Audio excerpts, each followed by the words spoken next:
All right, everybody. Hello, good morning, good afternoon, good evening, wherever you are. We're going to hold out for just a minute and let our people just wrapping up meetings or dinners hustle on over to join us, and we'll get started. All right. Get my system set up here. My name is Sima. And good to see you, Dean. I'm checking out your names online. Hello, Lena. Or is it Lena? And there's a Philip, or perhaps you're a Philippe. I never know with the global audience, right?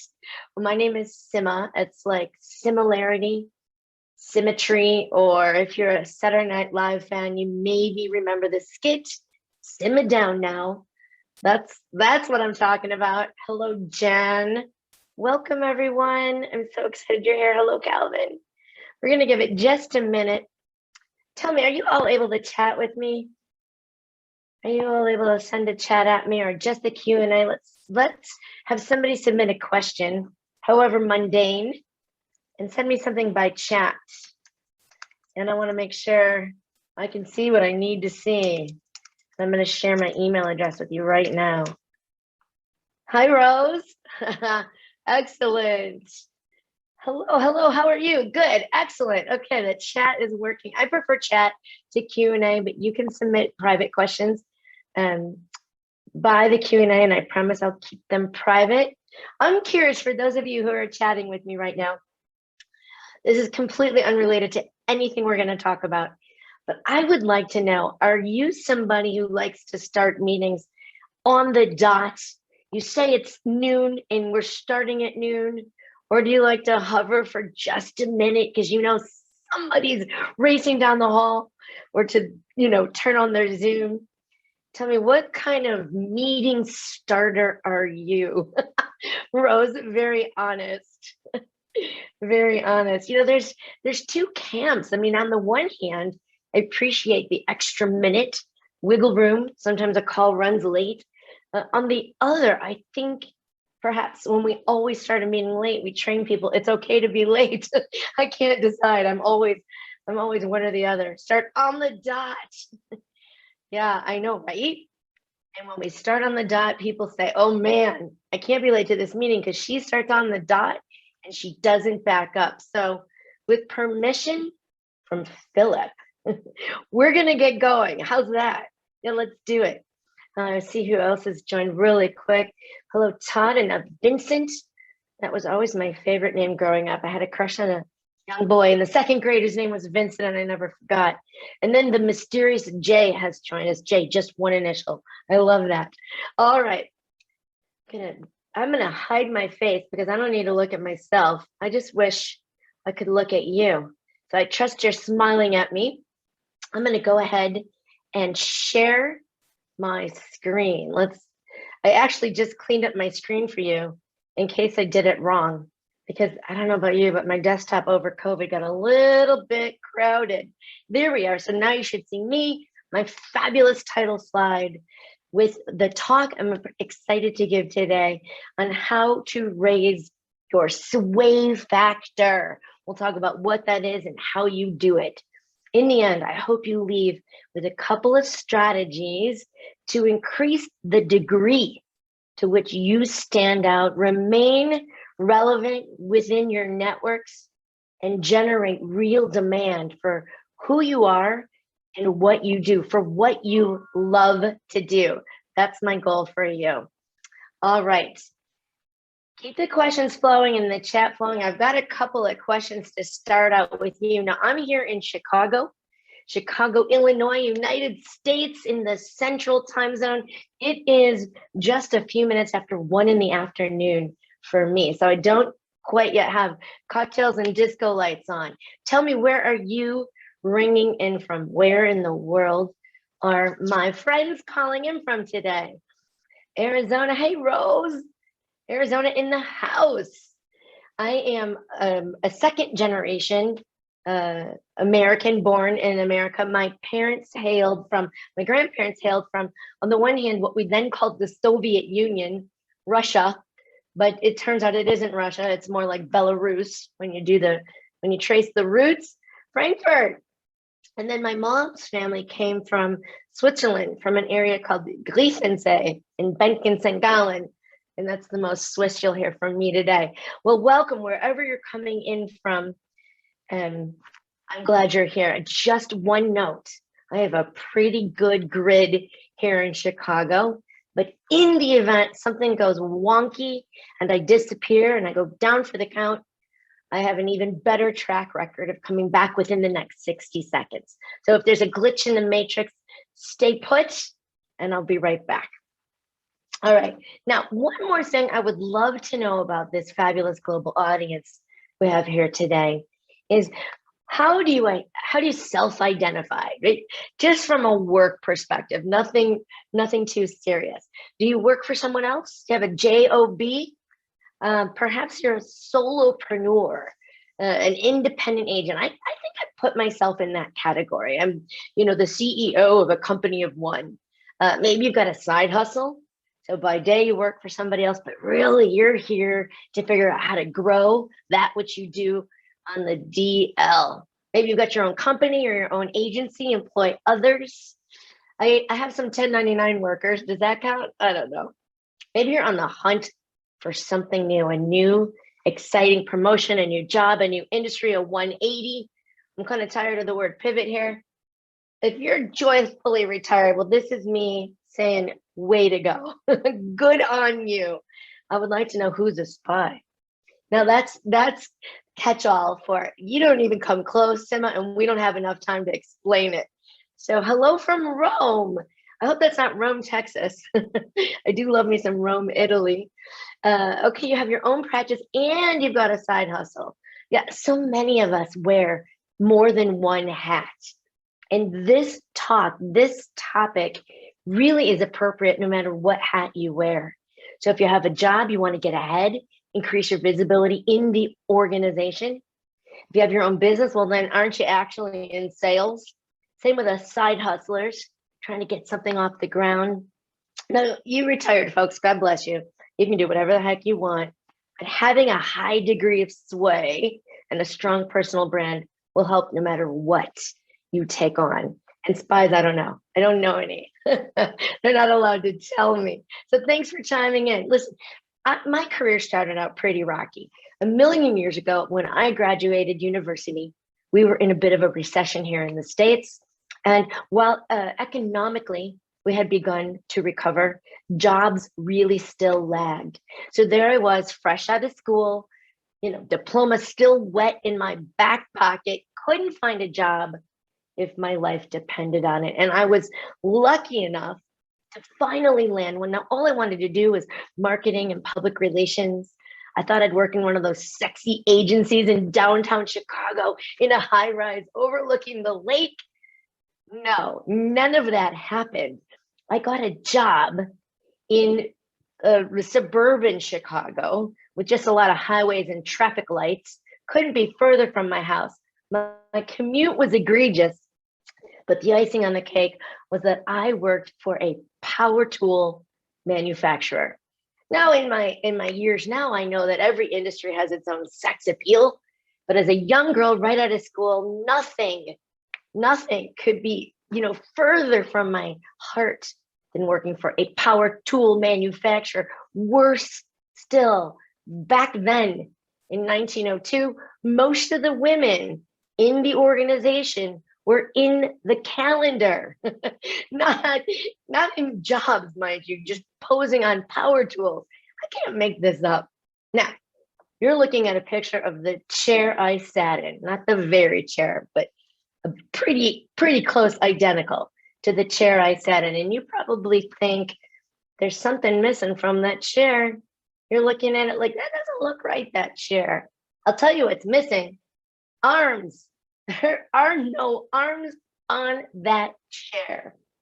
Now, when I tell you why, I think you'll be duly impressed. There are no arms on the chair I sat in because it wasn't, are you ready? It wasn't in my pay grade to have arms on my chairs. Yes, this is an actual true story.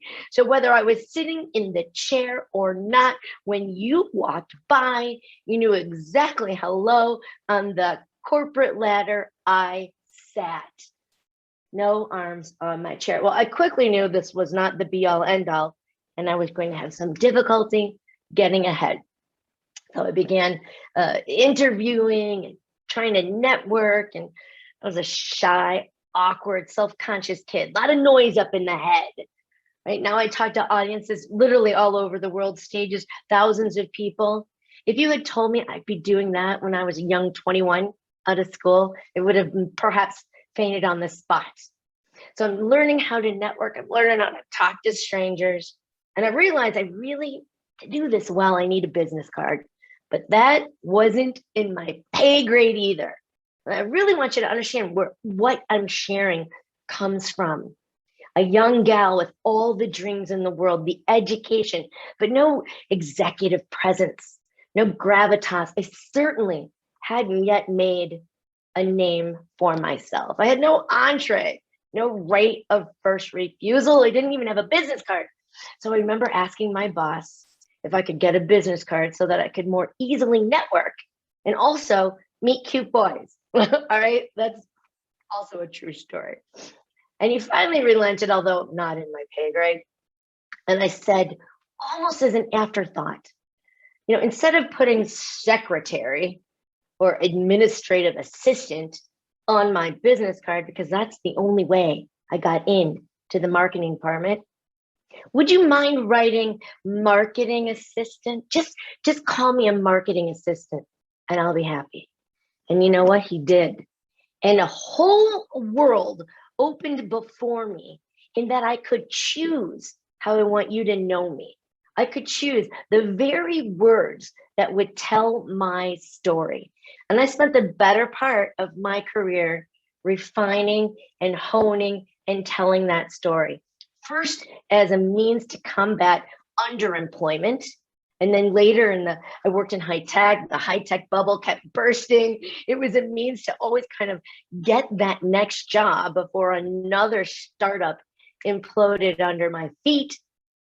And then when I hung out my single shingle some 13 years ago, this very month, I learned that those same personal branding strategies and behaviors, those same words, dropped real leads, hot qualified prospects into my sales funnel.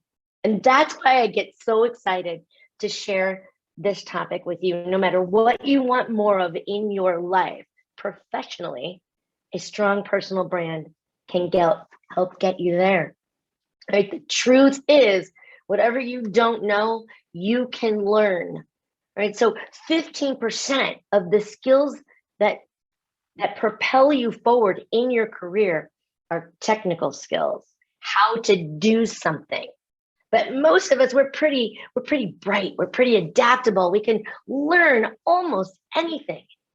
Today, what we know, study after study, Carnegie Mellon, Harvard Business Review, all of them say that 80 to 85% of what propels us forward professionally are those soft skills, those leadership skills. And I'm here to tell you, personal branding is becoming a very important one.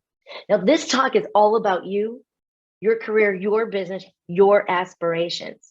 But for the rare business owner, for the person who employs others on the line, let me remind you that when you teach your staff how to promote their personal brand in your organization, your retention rates go through the roof. And when your staffs look amazing online, you have a greater ease of attracting like-minded talent into your employee talent funnel. Everybody wins when we take a strong personal brand and use it to lift up a business. There's no wrong answer. There's no losers here, just winners. Now, we're going to talk about brands. I'm a former corporate marketer, many years in the trenches, 20 plus years, 13 in high tech. I'm all about the slow, complex sale, the considered purchase, right? If they're out of our favorite toothpaste, we're unlikely to drive several miles to go get the right brand. We'll just brush our teeth with the wrong brand for a month or more. That's me anyway. But a personal brand, it takes time. It takes time to unveil all the nuances, all the potential, all the benefits of who we are to another person. I think you and I were B2B brands, a slow, considered purchase. What are we buying? We're buying in. We're buying into a story. I define personal brands fairly straightforward. It's your character, right? Yes, you are a person of your word. When you lean in and say, I will, I can, you do it. Your character, your competence, what you know, what you can still learn, your growth potential, and then your charisma. And charisma isn't something we're born with. Let's be clear. We can improve our character, we can grow our competencies, and we can buff up our charisma. Again, I couldn't talk to strangers, let alone rooms full of strangers a few years back. Personal brand, who you are, what you do, what makes you special. Now, this is the sway factor model for personal branding. I'm going to walk you through it, and I'm going to drop some knowledge bombs along the way, and then I'm going to give you 2 ways to further define and strengthen yours. I'm going to take a quick pause and see if I have any open questions, any shenanigans, as I like to say. Hi, Trinity. Hello, Todd. Thanks for joining. All right. Personal branding model. I wonder if Sunny's on the line. I got to give a shout out to Sunny, who's the friend who referred me to Anastasia, who's behind the scenes making this all happen. Sunny and I met on Twitter. That's a true story. Wrap your head around that one. All right. Personal branding model in action. Let's take the first one, your essence. First, what is your essence of your personal brand? What lights you up? What makes you tick? I know people who love the hunt of the sale, the negotiations, the manipulations. People thrive on that. I know others who are all about data. The bigger the data, the better. They can see patterns in data, manipulate it. You know, that Excel spreadsheet wizard with the pivot tables. What? Not me. I'm a word nerd. I am a self-confessed card-carrying member of the word nerd brigade. And I discovered my inner word nerd when I was a young girl and I got that first giant box of crayons. Maybe you had the small or the medium, but this only child, yeah, you know it, had the big box with the sharpener in the back. So many ways to say blue. I remember my mind's eye looking at cornflower blue and royal and navy, azure and sky. And I just wanted the blue crayon. And it really struck me in that moment because I remember the day like yesterday, the power of language, of the written and spoken word to convey meaning. Like my fake job title of marketing assistant when I was but a secretary in a marketing department. Language, oh, I'm the girl who does the crossword puzzle every day. And yes, I do subscribe to Merriam-Webster's word of the day by email, right? It goes deep with this one. What lights you up? What would you love to do more of? Now, when we work for someone else, even for ourselves, there's typically tactics we have to do, tasks we have to tick done that we don't love. For me, it pretty much falls under the auspices of bookkeeping. I don't love it. But those parts that we love the most, the part that perhaps we've grown away from as we've become promoted or grown our businesses. When we think about, is it leading and training and mentoring others? Is it being on the front lines? Is it being in a quiet space, cozied up with a cup of coffee and a pencil, figuring out clever ways to say something so that it's more easily and quickly understood? You have to dial into that for your personal brand to ring true. It starts there, deep in the core. And then and only then can we talk about your expression. How do we articulate our value to others? Think about the last time you were at a networking event online or offline, doesn't matter. And you went around the room, virtually or otherwise, and you introduced yourself. Think about what you said. We're going to talk about this more in just a minute. So bring forward, call forward the way you normally express who you are and what you do. If you're like many, you will answer the question, what do you do, with a job title, which I promise you doesn't begin to do you justice. We have to think about how we express our gifts, how we articulate our values and our worth. Because if we don't make it known, we rely on others to do the work, to discover it for themselves. That's not even their job. Our job, your job, as the chief marketing officer of you, is to make it clear how you make the world a better place, how you serve your stakeholders, reward your clients, the value you deliver in the food chain that is the bigger organization. You know, we align ourselves with operations or finance or marketing or sales, and we think it's pretty clear that that's needed to run and grow a business. But is it? What is your slice? What is your unique gift? What is your talent? And if you don't make it known to others, then it's up to me to find it, articulate it, understand it. It doesn't work in that direction. It only works in the reverse, when you write and tell your story. Yes, leave margins for error and edit, by all means. Leave a little wiggle room. But when you hold back and refrain from sharing your values, your worth, your contributions, well, the worst thing is other people make it up, and they make it up in such a way that you have none.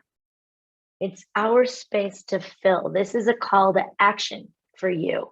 I want you to leave here knowing forevermore this is part of your job as a professional, to articulate your value and your worth. I call it owning your ellipsis. It's the grammar nerd in me. It goes hand in glove with word nerd. The grammar nerd says it's your ... Your ... Who you are, what you do, what makes you special. Now, marketing friends on the line, you know, brands are nothing if not aspirational. How do you, right now, this moment, look into the future, how do you aspire to be known? Now, it might be for something you've done in the past, but more than likely, it's for something more you want to tackle going forward. What is your ...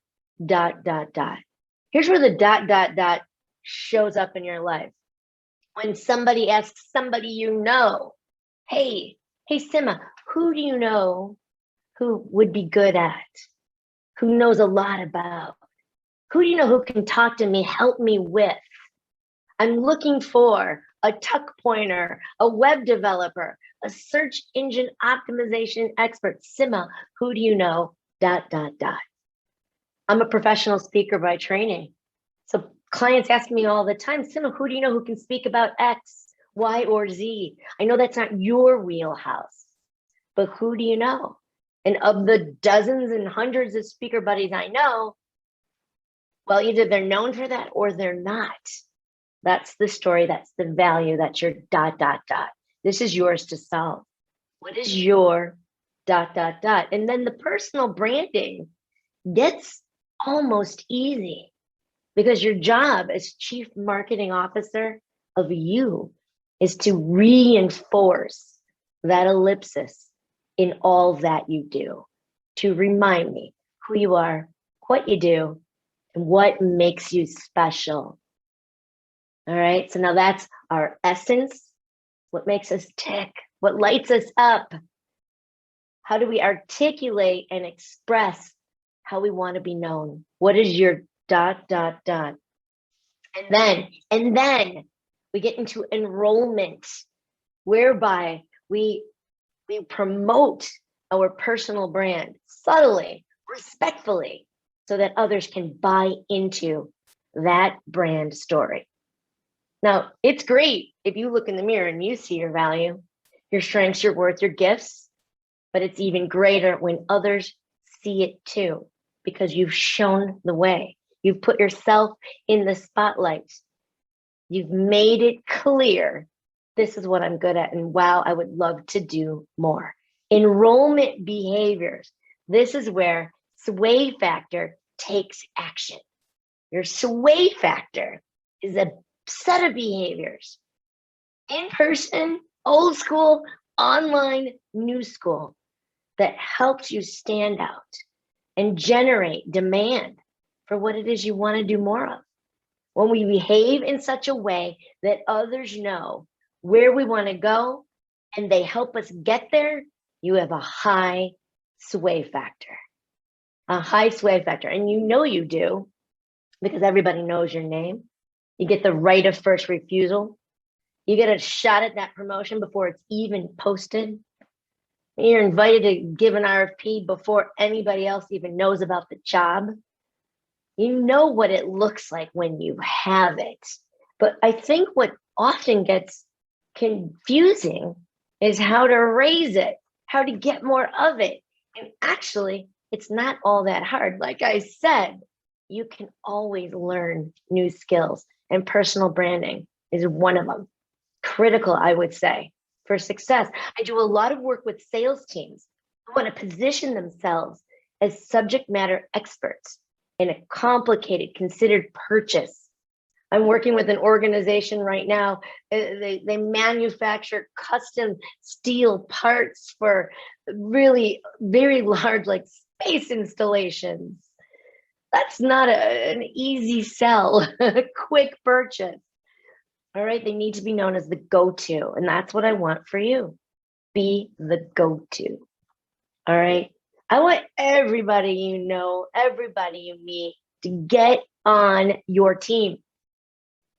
I want you to enlist effortlessly people into your virtual personal sales force so that they connect the dots. They open the door. They say, hey, you know who you ought to talk to?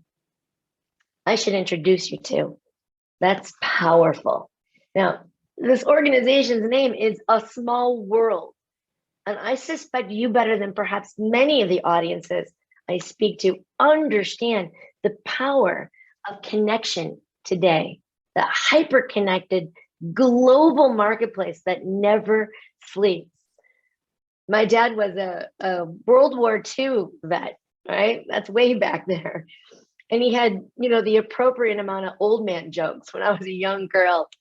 And he'd say, it's a small world, kid, but I'd hate to paint it. And then he'd laugh like that was the funniest thing. And every time I tell that story, I can't help but laugh because he really, really did understand even then the power of connection. And that was long before LinkedIn or Facebook or Zoom rooms. All right. All right. Here's what I want you to know. If you remember nothing else from our time together today, here's what you must remember. You cannot get from the universe anything you're not willing to ask for. You cannot get from the universe that which you're not willing to ask for. And when we build a strong personal brand, that's our ask. It need not be over the head, chest beating, braggadocious BS. It's not what I'm talking about. I'm talking about positioning yourself in the right light such that you're in the best position to get that which you want more of next. That's what I'm talking about. And thank you for that. You're welcome to use it. All right, listen, if we're going to attract more opportunity, we're going to enlist other people into our personal virtual sales force, we've got to shape up our sway factor. And we're going to learn 2 ways to do that in the time we have remaining today. The first is I want you to rethink that tired old elevator pitch. In fact, I might ask you to throw it out. Throw it out. And then I'm going to ask you to rethink your digital footprint. Just rethink for a moment. Just humor me, okay? Because I know these strategies work. And I know you're going places, and I want to see you get there. The sooner, the better. I want to see you make this small world an even better, more harmonious world, right? And I know we're on a mission to do that. All right, let's talk about this old elevator pitch of yours. Go around the Zoom room, the old school networking meeting. We introduce ourselves. And here's what I want to do. I want to stick a hot poker in my eye with your super uncool introductions. You are a fascinating human being. I already know this. I know this because you're part of this community. You made time to be here today, tonight, to grow, to reach higher heights and new potential. And yet, here's how we introduce ourselves, right? Here's what I used to do. Hi, my name is Sima Dahl. I'm the president, founder, and CEO of Sway Factory, Inc. Drop the mic. What the heck is that? Imagine you don't even know if Sima Dahl is one word or two. And there is no factory. You know that, right? President, founder, and CEO of Sway Factory, Inc. I'm the CEO of a company with one full-time employee. This is crazy, right? This is the basic elevator pitch we've been taught. We do this inside the places we work too. You know, you're meeting some new hires. Perhaps there's been an acquisition. All the muckety mucks are at the table and somebody comes around. Hi, my name is Sima Dahl. I'm the marketing project manager, level 3. I love when you add levels to it. Level 2, because you should know I'm well past level 1. This is insanity. When did we start this? How do we stop? All your elevator pitch needs to do is reinforce who you are and what you do and what makes you special. You're more than your job title. My favorite job titles, I have 2 right now. One is project manager, because what is that? It's a project getting up and out the door on time after a year on lockdown. Like I find I forgot how to dress, forget shoes, these things. The other one I love is engineer. I'm an engineer. Are you really now? Because there are 47 discrete studies in the engineering universe. So you say engineer and I think software. Turns out you're hydraulics or plumbing or I don't know what, because you never told me and I made some assumptions. I made up the story for you. And my third favorite is actually from a client where they're big game hunters on the sales team, right? It was complex software and their biggest, bestest, brightest salespeople were called opportunity managers. Because that's clear as mud. What do you do? I'm an opportunity manager. No one speaks like that, or no one should speak like that. Here's the other thing I want you to know about your elevator pitch. Well, we've all said it a million times. Am I right? You've said your name a million times or more. I mean, somebody should figure that math out. So you're bored with it. Like, first of all, we forget to tell our face, hi, I'm Sima. I gotta let that first word hang there because what's a Sima? Literally, people don't know. And then they think they heard me wrong. And then they think, does she mean Sima, the Middle Eastern Indian name? Because she doesn't look Indian. And their brain's gone. And they've already finished. I'm Sima Dahl, president, founder. Blah, blah, blah. Right? You got to let new words hang there. You have to take into account if you're speaking in a language or an accent that the other person is not familiar with yet. So in the States, you know, if you weren't born here, if you learned a language first, I know y'all speak so many more languages than we do. My French is super rusty, and I only took French because my mom wanted me to take Spanish. And in the end, she won that war, but I digress. So slow it down. Let other people hear you.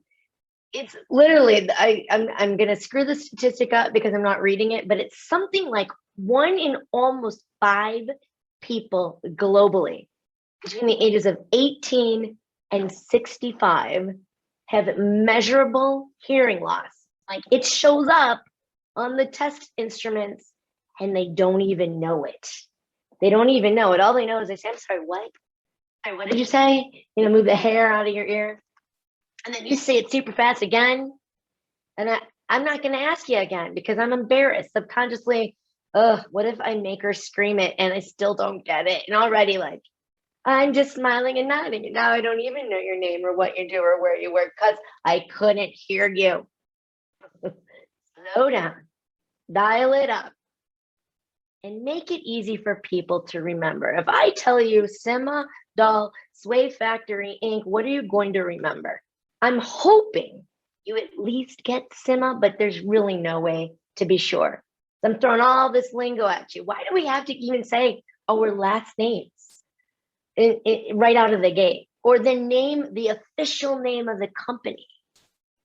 For most of us, the company name is like not all that. Sway Factory Inc. I made that up. Doesn't mean anything, and there's no factory. All right, so I really want you to rethink the energy you bring to introducing arguably the most important person in the room. You. Okay, let's do that. And then I want you to get off the elevator. I want you to hop on a private jet. I want you to fly through this. And I want you to craft what I call an airplane pitch. And I want you to make it pop. That's what I want. Right? Because first of all, we don't really talk to people in elevators anymore because it's weird. Yeah. And we are jet setters, are we not? We can't wait to fly around the world again and go see places and meet members of our community. And you're going to talk to the person on that seat next to you in the airplane. You know you are, if but for a moment, or when you don't want to even put the earbuds in and you don't make eye contact. But most of us, social beasts that we are, we have an airplane pitch. Hopefully you don't say, my name is, and my job title is, so fast that the guy next to you on the plane is already falling asleep. And ladies, when I say guy, I'm from Chicago. It's an androgynous term, I promise you. So you're going to ditch the elevator. You're going to craft your airplane pitch and make it pop. And here's what I want your airplane pitch to do. When I meet you, I want you to pique my interest. I want to lean in and go, tell me more. That's interesting. You're fascinating. Go on. That's what I want. I want you to open a bit of a dialogue. Okay, maybe this isn't happening in the hallway at work. But you get the picture. When you're networking, connecting, forging new introductions with the intention of strengthening your personal brand, open a dialogue by all means. Let's chat. And then position yourself in my memory. I am fond of saying, position yourself in my mental Rolodex. And then everybody under 40 in the room has to Google Rolodex. And you can do that later. All right. How do we engage from the minute we say hello? And it's not that difficult to not use your job title.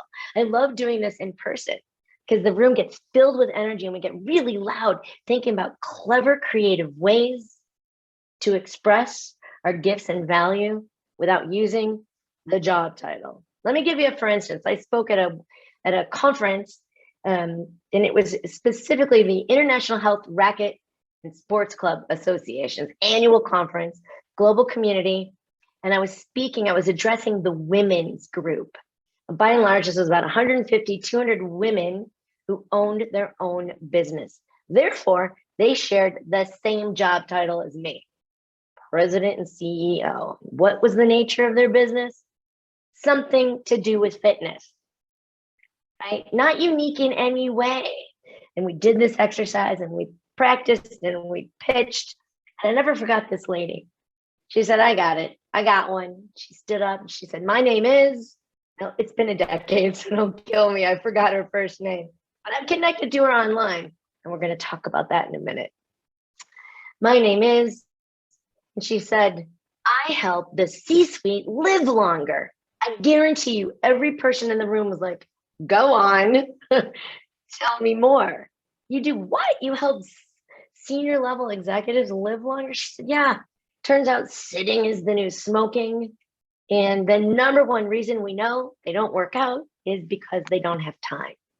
So we have a program whereby we bring the fitness to the office and we have them, gamification, and they're competing with one another. And that's what they do.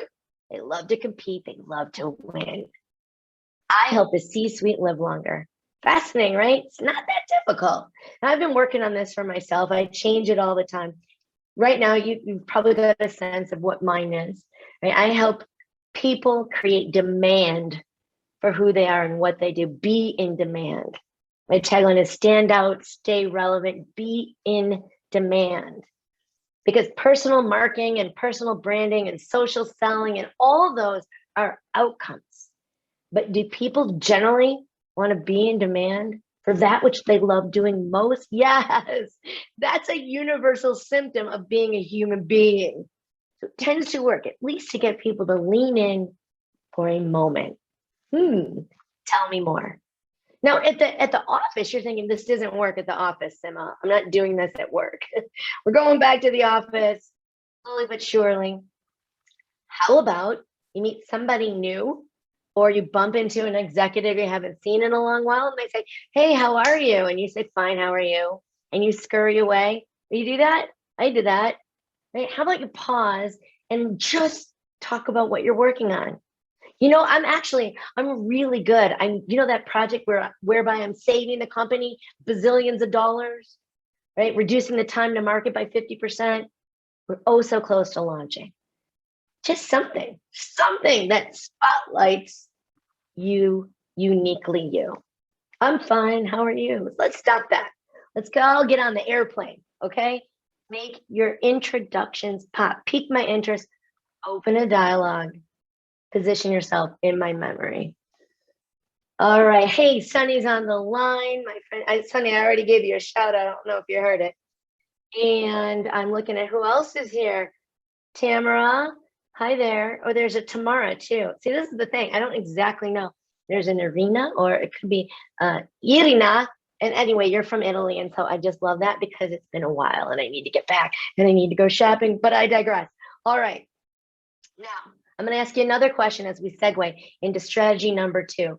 Tell me in the chat, when is the last time you Googled your bad self? Put your own name in the search box and said, let's see what there is to see on my brand name. Anybody care to confess it's been a while? Go ahead and just type your answers in the chat. This is when I take a drink. Little caffeine because I'm not animated enough. All right. Thank you for being honest there, Lawrence. Yeah, I don't know. It's been a while. Fear not. People just don't think to do this. They don't. But the truth is, everybody else is doing it. Before I have a meeting with you, before I return your call or respond to an inquiry you send me by email and I don't know who you are, or it's a company meeting and I'm brand new or you're brand new, or you just got promoted and I'm like, all right, who the heck am I reporting to now? We are all looking one another up, looking for background, looking to relate, to understand. You own a business, a successful business, perhaps the trade media is calling. They need you to quote. Perhaps somebody's looking for somebody just like you to serve on a prestigious executive board. Online dating matches. That wasn't all that long ago. I myself was single, and you think I would swipe left or right without doing my homework? Now, that sounds funny, but let's think about it. First impressions increasingly happen online. And if we met years ago and I can't remember, I'm going to check you out again online. I'm going to text you. Can you remind me again what you do? Because I forgot. No, I'm checking you out online. Hiring managers, all the people. All right, so you have to take ownership of how you show up online. Your digital footprint should demonstrate your personal brand value. It should give me a hint of your ... Give me a hint of that ellipsis, who you are and what you do, what makes you special. I love that your Twitter handle says you like long walks on the beach and starry nights and you're a cat addict or whatever. Love that. No idea what your value is. No idea. Now think about it. How committed are you to getting ahead, to getting more of what you want? Because then these decisions get really easy.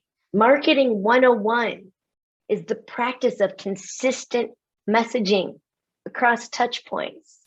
Where do I encounter you? If not in person, then online. And where? What platforms and social outposts and bios and videos? I mean, if you Google far back enough and you know my maiden name, well, then you know how slowly I run a 5K because all of that lives online.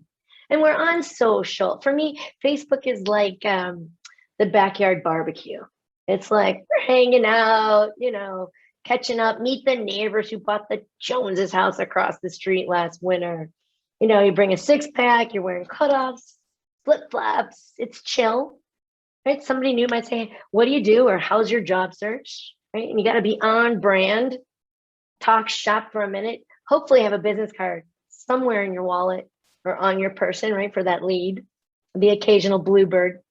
But it's by and large a giant water cooler, right? The people on Facebook who only talk about themselves and work, and we just mute them. That's not what I'm talking about.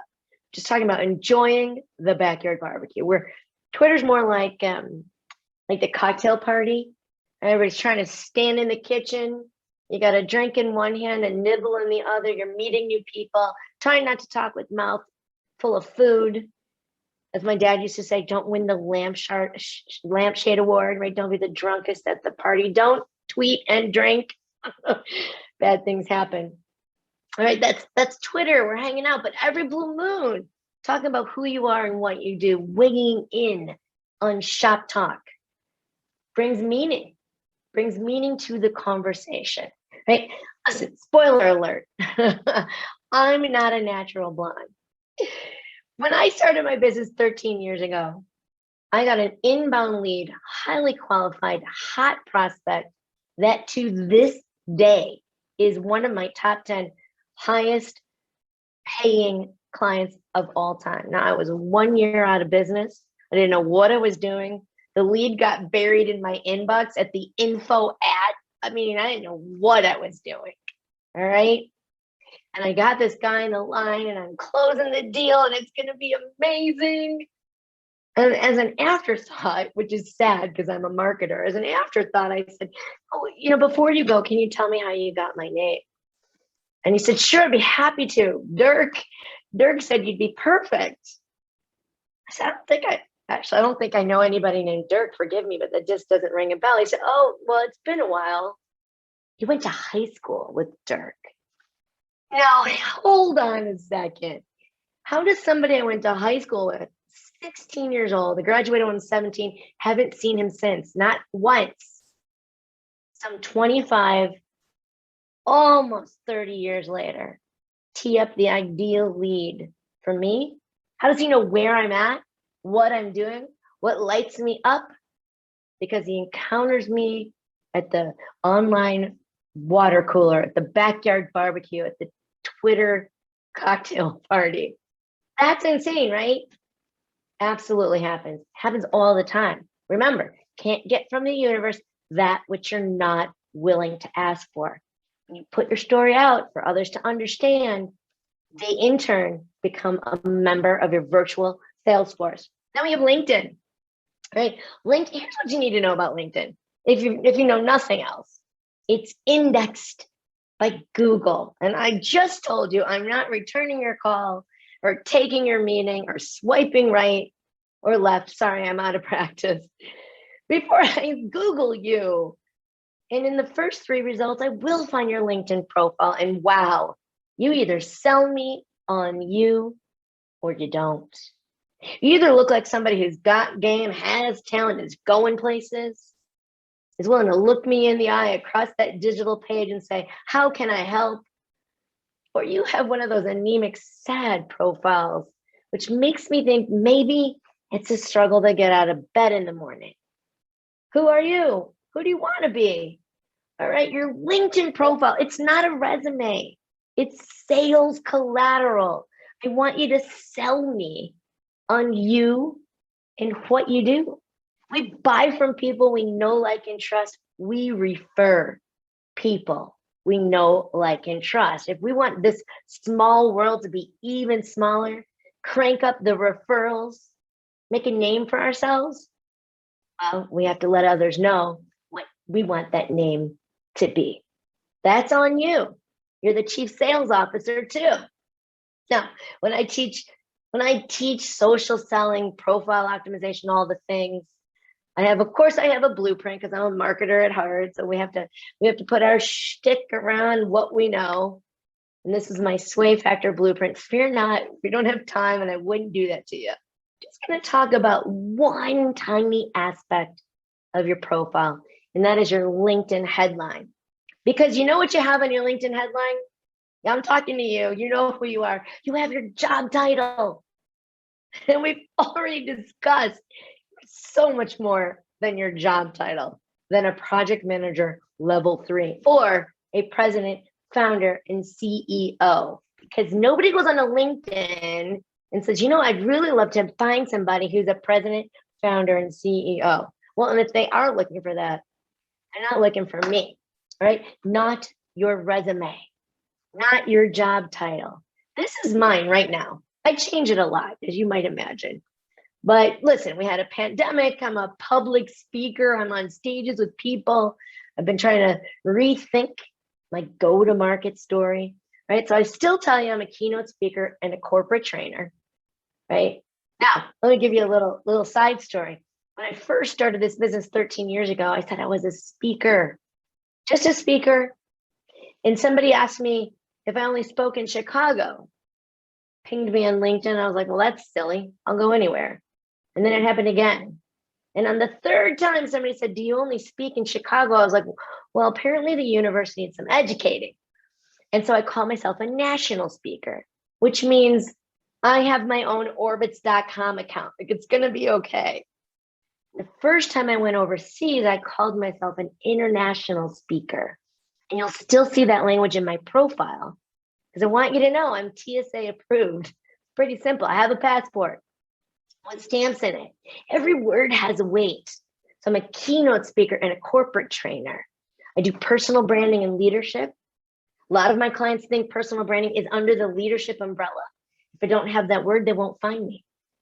Right? Social selling, virtual learning. Of course, I have a Zoom account or a Teams account or whatever. I know how to use WebEx. And then I have my hashtag, my sway factor hashtag. Now, that's a little bit shtick, and I don't recommend you have clever, cute, hashtaggy LinkedIn headlines. But I'm working on the course, and I'm coming out with the book, and I'm really trying to increase the degree to which we all know what sway factor means. So I take a little shortcut there. It's not a best practice when you're not trying to also brand a business or a thought leadership. And just talk about you and what you do. You could be the VP of marketing, but are you primarily a mentor, a team builder? Do you have a seat at the C-suite table? Or are you hands-on messaging and branding and strategy? Or maybe your slice of the pie is all things digital. I have no idea, because you didn't tell me, and I want to know.